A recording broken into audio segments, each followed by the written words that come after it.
Hello everyone, my name is Siwadi. Welcome to my channel.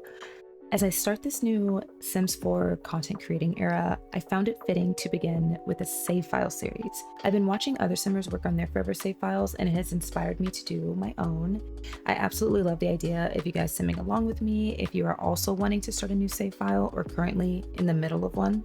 Today's video will be more about my approach, so how I stay organized, avoid getting overwhelmed, and just staying inspired throughout the process.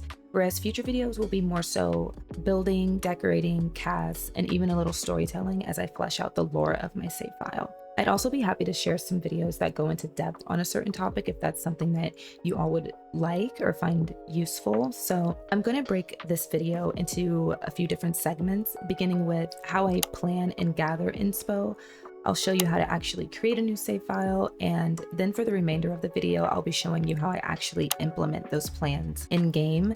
With all that being said, my vision for this series is to just document my journey and be that comforting digital simming friend that you can just have on in the background, and hopefully by the end of it, we will have a completed cozy save file that gets us excited to play our game. Before we actually step into my save file, I'd like to get into how I gather inspo and actually plan out everything. This is my save file tracker. I've created this to help keep myself organized and on track. As you can see, it's organized by world. I wanted to make this tracker as simple and straight to the point as I could. I personally found the other trackers a little bit overwhelming with the built-in spreadsheet, so that's the only reason I decided to go ahead and make my own version. You may have noticed that all of the sim worlds aren't included, and that is because I decided to only focus on the worlds that I like to plan or are just more excited about. And there's a simple key system here that represents the status of each world. Green is completed, yellow is in progress, and red is not started. So this just gives you an idea of where I'm at with my progress. I also put a resources caption at the top because when I started this, I was referring to Farfalla's lot recommendations to find nice builds. I'll touch more on this in a sec. For this video, we will be focusing on Willow Creek.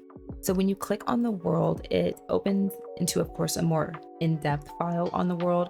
So scrolling down, we have a world overview where I've written the theme/vibes I want this world to have. And for fun, I also put my own little description of my version of Willow Creek. And then moving on, I linked the mood board I made on Pinterest.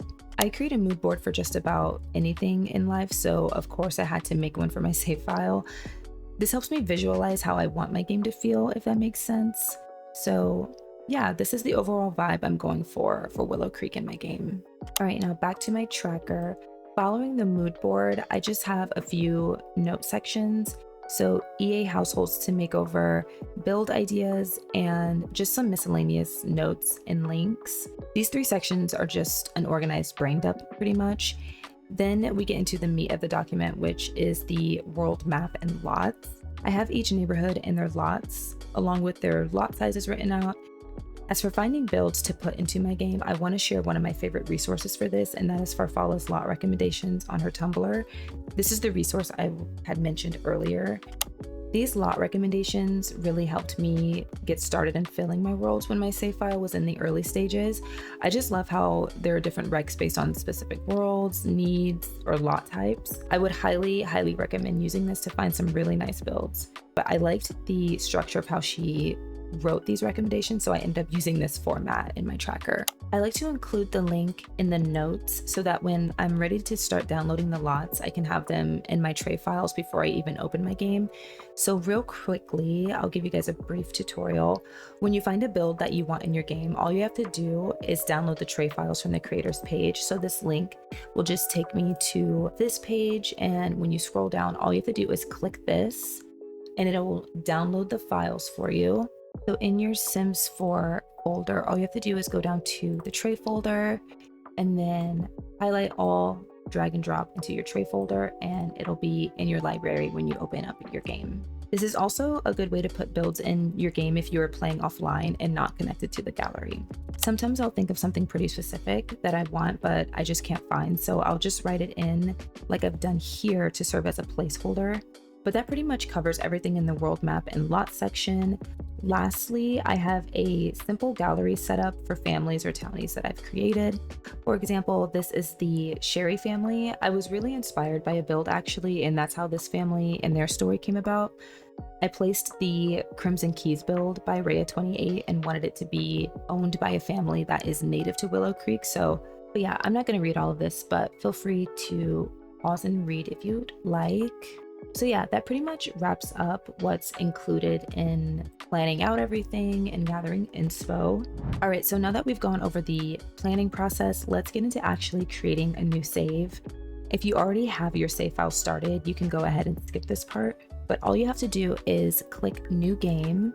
I'm just gonna click no thanks because I don't want to do the story thing and just let them randomly generate a sim for me.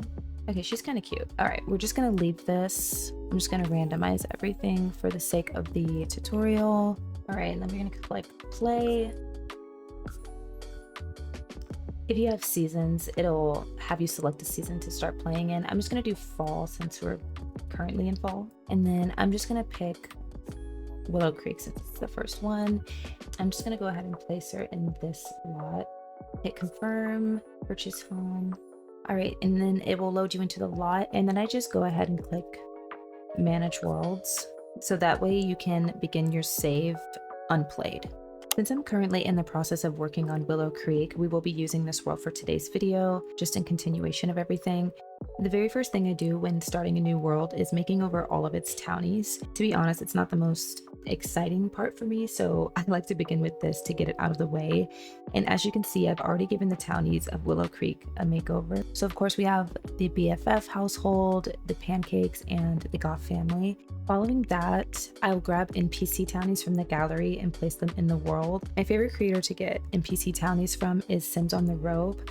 I'll just place a few groups early on, add a few skin details, or replace any missing clothing pieces from packs that I don't have, and then just like call it a day.